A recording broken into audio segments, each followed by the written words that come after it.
할렐루야. 네, 서로 축복하십니다. 감사합니다.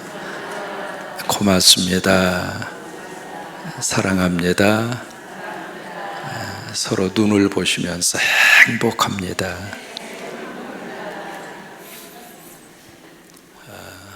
다음 주 투르키예하고 그리스 성지 순례를 가시는 분은 고린도 지역을 방문하시게 됩니다. 앞으로도 여러분 이렇게 어떤 성지 순례의 교회가 있으면 여러분 애지간하면 꼭 가셨으면 좋겠습니다. 다리가 후들거릴 때는 참 다니기가 곤란합니다. 어디 떠나야지 했을 때 가슴이 막 뛰잖아요. 그때는 여러분 보따리 싸가지고 가세요. 돈이 없으면은 그래서 이제 고린도 지역을 가시게 되는데, 고린도라고 하는 도시가 어제 말씀드린 것처럼 그 당시에는 도시 국가 이름이 아가야였습니다. 아가야라고 하는 도시 국가의 수도가 고린도라고 하는 그곳이었습니다. 이곳이 이제 상업의 도시였고 무역의 도시였기 때문에 벌써 그 당시에 인구가 30만 명이었습니다. 여러분 이제 군산시 인구보다도 더 많아요. 그 당시 2000년 전에 굉장히 큰 도시였다고 하는 것을 알 수가 있겠죠. 거기에 가시면 이제 가장 유명한 것 중에 하나가 고린도 운하가 있습니다. 세계적으로 3대 운하가 있거든요. 파나마 운하가 있고, 그 다음에 수에즈 운하가 있고, 그 다음에 고린도 운하. 이 세 가지를 가리켜서 세계 3대 운하라 그렇게 이야기해요. 이 파나마 운하 같은 경우에는 지중해와 홍해를 연결합니다. 그리고 세계에서 가장 길어요. 168km입니다. 그 다음에 수에즈 운하는 태평양과 대서양을 연결시켜 줍니다.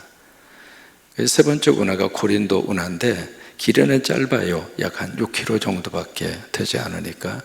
근데 이 고린도 운하가 이고니온 해라고 하는 바다가 있습니다.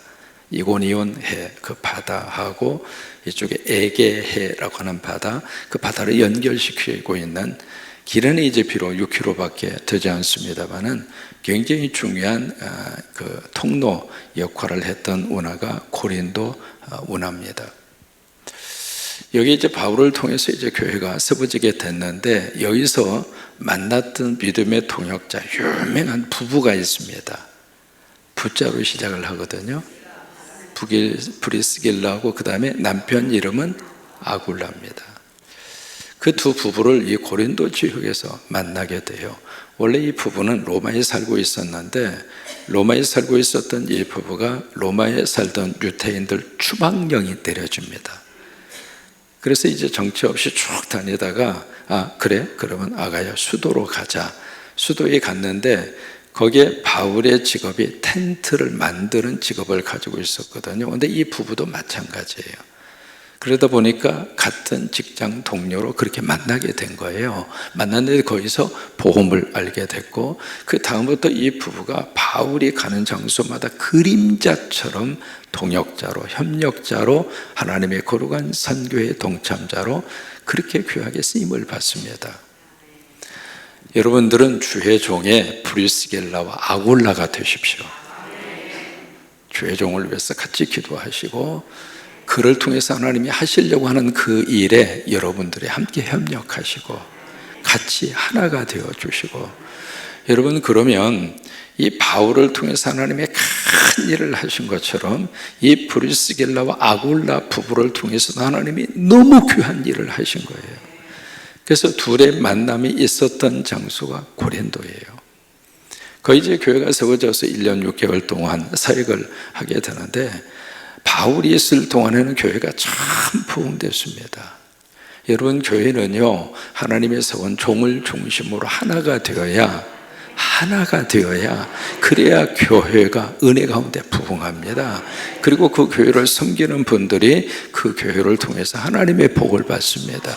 교회가 복잡하고 시끄러우면요 가정도 복잡해져요. 또 하나 자녀들도요 잘 되지가 않습니다. 그래서 바울이 있는 동안에는 고린도 교회가 그렇게 부흥이 되고 하나님의 놀라운 역사를 통해서 성장이 됐는데, 바울이 떠난 다음에 고린도 교회 안에 많은 문제가 발생합니다. 이게 한두 가지 문제가 아닙니다. 이게 쭉 헤아려 보면 문제가 11가지입니다. 몇 가지 문제? 11가지 문제. 징글징글이요. 그렇게 문제가 많았어요. 여러분, 문제가 많은 교회가 문제입니까? 문제가 없는 교회가 문제입니까? 이렇게 질문해 볼까요? 문제가 없는 교회가 지구상에 있을까요? 없을까요? 구체적으로 이렇게 질문해 볼까요? 여러분 삶에 문제가 전혀 없이 살고 있습니까? 아니면 문제 속에서 우리가 살고 있습니까? 그러면 문제 있는 내가 함께 모인 공동체, 그 교회 속에 문제가 있어요? 없어요? 문제가 있는 것은 당연한 거예요. 살아있다는 자체가 문제를 가지고 사는 거예요. 문제가 없기를 바라면 부활동산으로 가세요. 그러지 않는 한 육을 가지고 호흡하고 움직인다고 하는 자체가 문제 속에서 사는 거예요. 그러니까 문제가 없기를 바라지 마시고요, 그 문제 속에서 하나님의 은혜를 구하시고 문제를 해결할 수 있는 능력을 달라고 기도하시고, 문제 속에서 답을 달라고 기도하시고, 문제 때문에 내가 더 성숙하고 성장하도록 그렇게 기도하면서 문제를 하나씩 해결하면서 감사하고, 하나님 또 이 문제 해결해 주셔서 고마워요. 하나님 또 이 자녀의 이 문제를 하나님께서 지나가도록 역사하셔서 하나님 감사합니다. 그러면서 우리가 그 문제 속에서 또 한 단계 또 나아가고 또 한 단계 나아가고 그러는 거예요. 의과대학의 학생들의 첫 번 수업 시간입니다. 교수가 학생들에게 질문합니다. 학생 여러분, 참 문제가 많은 부부가 살고 있었습니다. 남편은 매독에 걸렸고 부인은 폐결핵 환자입니다. 그런데 그 집에 애가 넷이 있는데 그 중에 한 아이는 죽었고 남아있는 세 아이는 폐결핵에 걸렸습니다. 그런데 이 부부가 또다시 애를 임신했습니다. 그러니 앞으로 의과대학 수업을 받는 여러분의 입장에서 이 아이를 어떻게 해야 되겠습니까? 그렇게 물은 거예요. 그러니까 그 수업에 있었던 학생 전부 다 교수님 말할 것도 없이 낙태시켜야죠.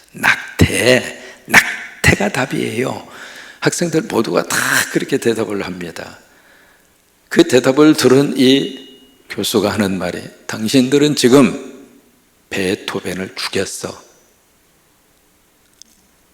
그 임신한 애가 태어난 사람이 베토벤입니다.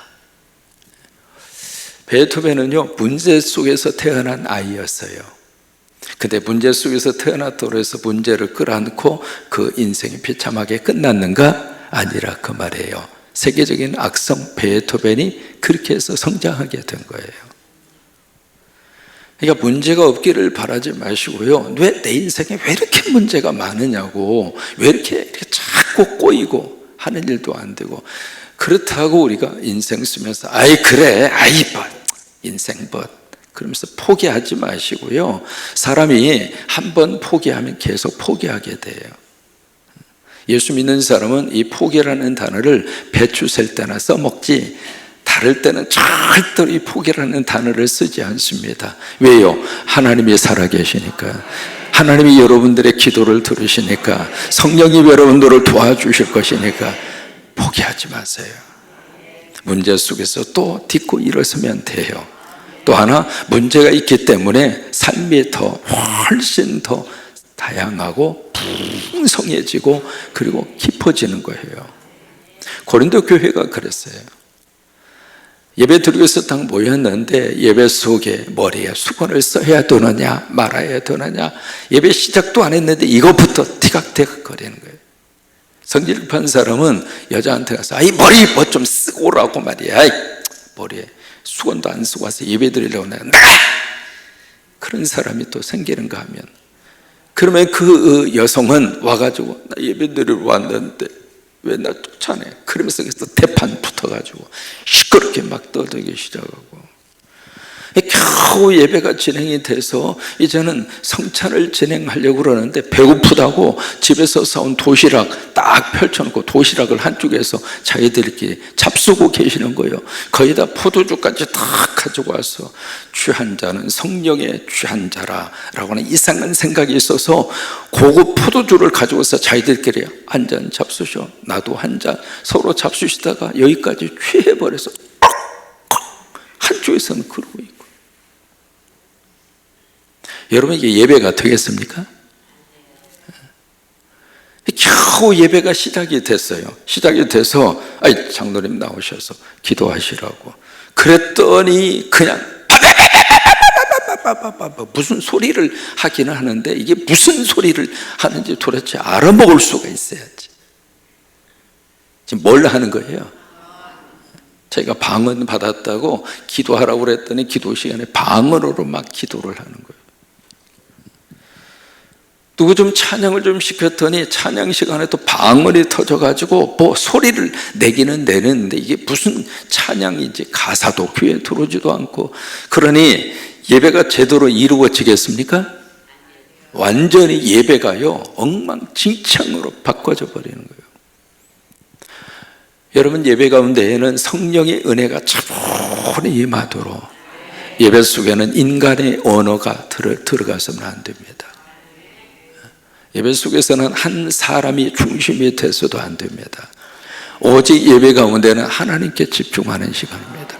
예배는 살아계신 하나님 앞에 저나 여러분이나 하나님 앞에 서 있는 겁니다. 고넬료가 이야기했던 것처럼 당신을 통해서 주시는 하나님의 말씀을 듣기 위하여 우리 온 가족이 참목사 앞에 앉아 있습니다. 그렇게 말하지 않았어요.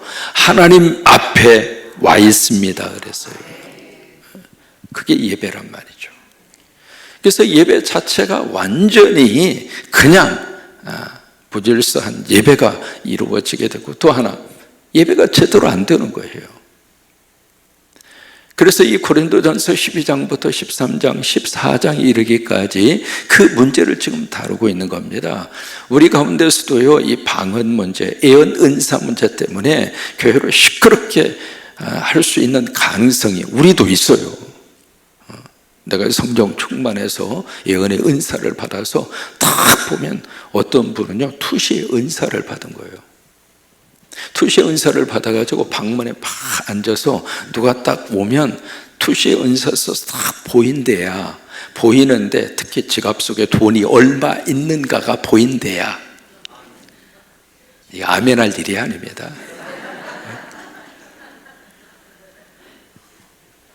그래가지고 이제 딱 와서 헌금을 딱 바치는데 헌금 봉투에 얼마 넣는가, 그것도 이제 투시의 은사를 받아서 딱 보니까 왜 이렇게 조금 넣냐고, 내가 정성으로 얻었다고. 아니라고, 당신 지갑에 얼마가 남아있는데 왜 이 조금 바쳤느냐고. 그런 사람도 제가 들었어요. 근데 나중에 그 이야기를 하더라고요. 자기가 투시의 은사를 받아서 참 처음에는 좋았는데 나중에 자기가 괴롭더래요. 사람이 사람 마음을 안다고 생각해봐요. 끔찍한 겁니다. 여러분 안 그래요? 와서 지금 무슨 얘기를 하는데 거짓말을 하는 거야.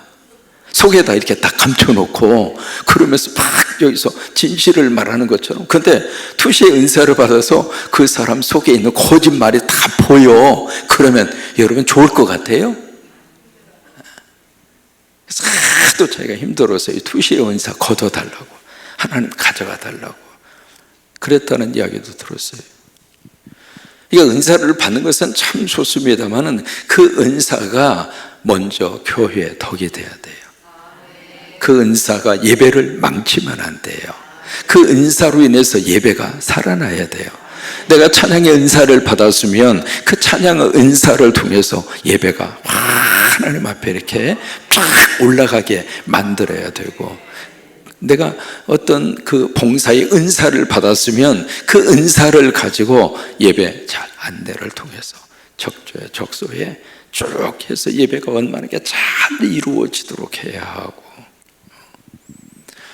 오늘 이 방언의 은사를 집중적으로 14장에서 예언과 방언의 은사를 쭉 취급을 하면서 오늘 다시 방언에 대한 통역 문제를 다시 한번 다루고 있습니다.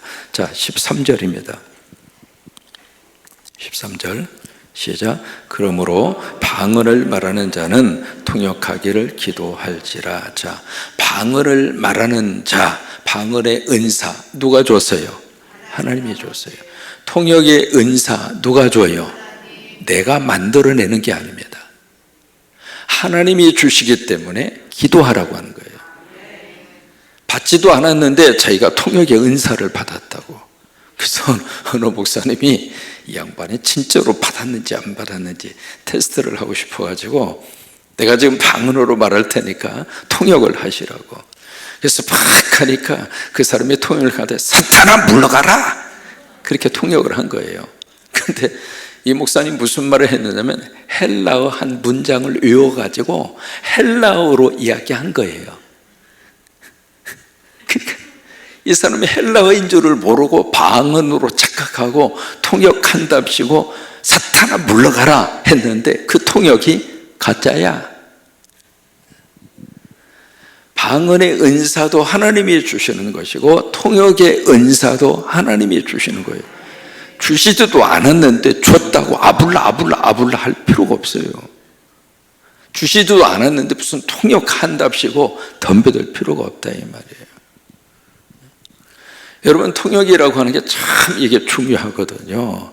통역은 내 생각을 얹혀서 하는 게 통역이 아닙니다. 이 사람이 말을 했으면 말한 것을 그대로 전달하려고 하는 것이 통역이에요. 이게 통역이 참 힘든 겁니다. 언어라고 하는 것은 이 언어가 그대로 내가 익숙한 언어로 그대로 다 100% 표현할 수가 없어요. 전 세계적으로 한국말처럼 이 맛에 대해서 정확하게 표현하는 언어가 전 세계적으로 한국말을 따라갈 수가 없습니다. 우리가 이제 뭐 이렇게 떠먹으면서 그러잖아요. 뭐라고 그러죠? 시원하다. 그 다음에 또 담자로 시작하는 말 많이 합니다. 담백하다. 도대체 무슨 맛이 담백입니까? 설명해 보시겠습니까? 담백이 무슨 맛이에요? 우리는 알아요. 그 맛이 뭔지를. 근데 그걸 어떻게 영어로 설명하겠습니까? 담백하다? 이 무슨 맛이라는 말이에요, 이게? 그러니까 이게 한국말을 영어로 번역하는 것, 통역하는 것도 굉장히 어려운 겁니다. 그래서 이 방언의 은사를 받은 사람은 또 기도해라. 통역의 은사를 달라고. 그래서 방언의 은사와 통역 은사를 받은 사람은 예배 시간에 방언이 터졌으면 통역도 같이 해라 이 말이에요. 본인이 그 은사가 없었으면 누군가가 통역의 은사를 받는 사람이 있어서 그 사람이 통역했을 때에는 해도 된다 이 말이에요. 근데 그게 되어지지 않았을 때 하지 말라 이 말이에요. 예배 시간에. 14절입니다.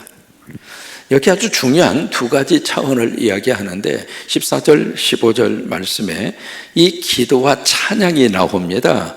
이 기도와 찬양에 대해서 두 가지가 나오거든요.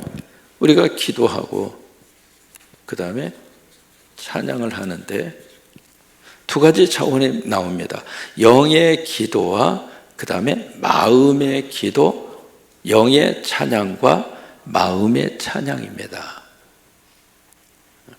여러분 이 두 가지를 딱 보시면서 마음 그게 그거 아닌가? 그 생각이 들죠. 영의 찬양이 따로 있나? 영의 기도가 따로 있나? 영적으로 드리는 기도와 찬양이 따로 있고 마음으로 드리는 기도와 찬양이 따로 있나? 그 생각이 드실 거예요. 이게 영의 기도와 영의 찬양, 영의 마음의 기도와 마음의 찬양. 이 시간에 여러분 새벽에 오셨으니까 잘 들으시기 바랍니다. 이 두 가지의 것을 어떻게 구별할 수 있겠는가? 이 영의 기도와 영의 찬양이라고 하는 것은 내 생각과 의지하고는 아무 상관이 없이 드려지는 기도와 찬양입니다. 그러니까 내 생각이라든지 내 의지라든지 이게 전혀 상관이 없이, 여러분 그게 바로 뭐냐면 방언 기도입니다. 이 방언 기도라고 하는 것은 나도 모르게 자꾸 그냥 영으로만 하는 거예요. 내 의지와 상관이 없이. 방언 찬양도 마찬가지입니다. 영으로만 막 찬양을 하는 거거든요. 그것은 영의 기도와 영의 찬양입니다. 이건 영적으로 이루어지는 세계거든요. 그래서 영의 세계이기 때문에 어떤 인간의 의지와 생각과 판단하고는 전혀 상관이 없습니다. 그렇게 하는 것을 영의 기도와 영의 찬양이라 그런 거예요. 이해가 되셨어요? 근데 두 번째, 이 마음의 기도와 마음의 찬양이라고 하는 것은 내 의지와 생각이 들어간 게 마음의 기도와 마음의 찬양입니다. 지금 여러분들이 하고 계시는 일반적인 기도가 마음의 기도입니다. 우리가 드리는 찬양이 마음의 찬양입니다. 아시겠죠? 그걸 기억하시고 이 본문의 말씀을 읽으셔야 돼요. 14절입니다.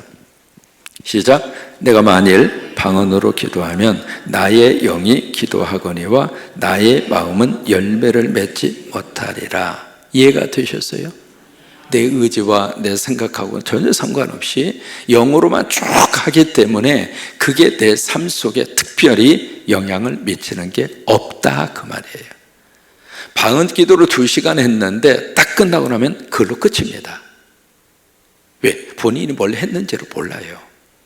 그러니까 그 방언 기도를 20시간 했다고 그래서 그것이 내 삶 속에 어떤 변화를, 그리고 내 생각 속에 어떤 하나님이 기뻐하는 생각이 내 속에 들어오도록 역사하는 그 일에 영으로 드리는 기도가 사실은 딱 끝나면 그걸로 끝나더라 이 말이에요. 그 다음에 15절입니다.